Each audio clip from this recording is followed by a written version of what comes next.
بدون أهداف في اللقاء. عادت مرة أخرى لمصلحة سامراء.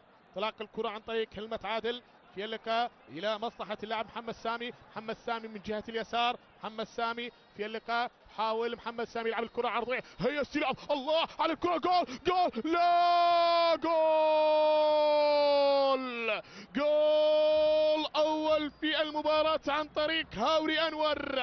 هاوري أنور يدون أول أهداف المباراة لمصلحة نادي نوروز في اللقاء. هاوري أنور في الدقيقة 24 من عمر الشوط الأول يدونون أول أهداف المباراة. هاوري أنور نعم لنوروز في اللقاء. 1-0 لمصلحة نوروز. الأبيض في المباراة يدونون أول أهداف المباراة. قادم بقوة. نعم قلت وكررت. التسديدات في اللقاء هدف ملغى. العارضة اهتزت ثم الثالثة ثابتة عن طريق هاوري أنور. هاوري أنور أول أهداف المباراة لمصلحة نوروز. نوروز ينجح في إضافة الهدف الأول في المباراة لمصلحة سامراء.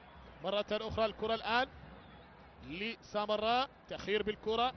مهدي حميد هي خاطئة في اللقاء. هاوري أنور ينطلق الآن. هاوري حاول تسديد. جول. خطأ. نعم خطأ من المدافع في اللقاء يكلف سامراء الهدف الثاني. هاوري أنور في اللقاء يضيف الهدف الثاني له ولفريق في اللقاء. ثاني الأهداف. نعم خطأ من مدافع نادي سامراء يستغله اللاعب هاوري أنور ويضيف الهدف الثاني. تركها نعم اللاعب السورستم إلى هاوري أنور. وهاوري أنور لم يكذب الخبر نعم في اللقاء ويضيف الهدف الثاني ويعمق الجراح على سامراء. نعم يعمق الجراح على سامراء في اللقاء. بطاقة صفراء على هاوري أنور.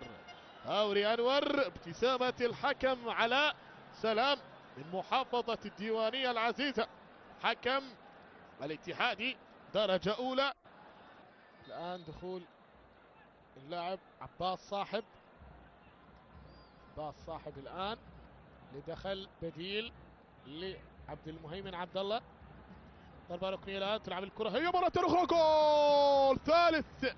ثالث الأهداف في اللقاء. المصائب لا تأتي فرادى.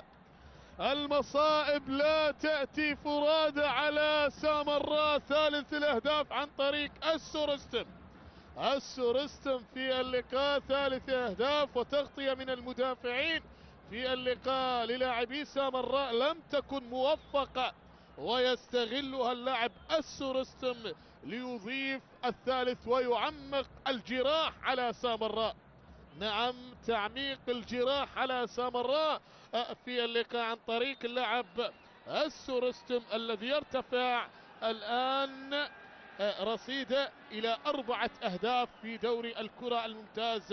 الكرة العرضية تلعب الكرة العرضية في اللقاء لكن عادت حسين جابر حارس المرمى.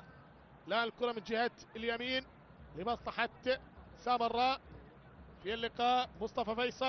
مصطفى فيصل إلى دريس هونر. هي استلام الكرة في اللقاء. أسعد كاظم. أسعد مرة أخرى هي لمصلحة اللاعب يوسف مجيد يحاول مرة أخرى التسديد. جول. يوسف مجيد يقلص المباراة. نعم ويقلص النتيجة. هدف أول لمصلحة سامراء عن طريق اللاعب يوسف مجيد عاشور. يوسف مجيد عاشور يقلص النتيجة في اللقاء.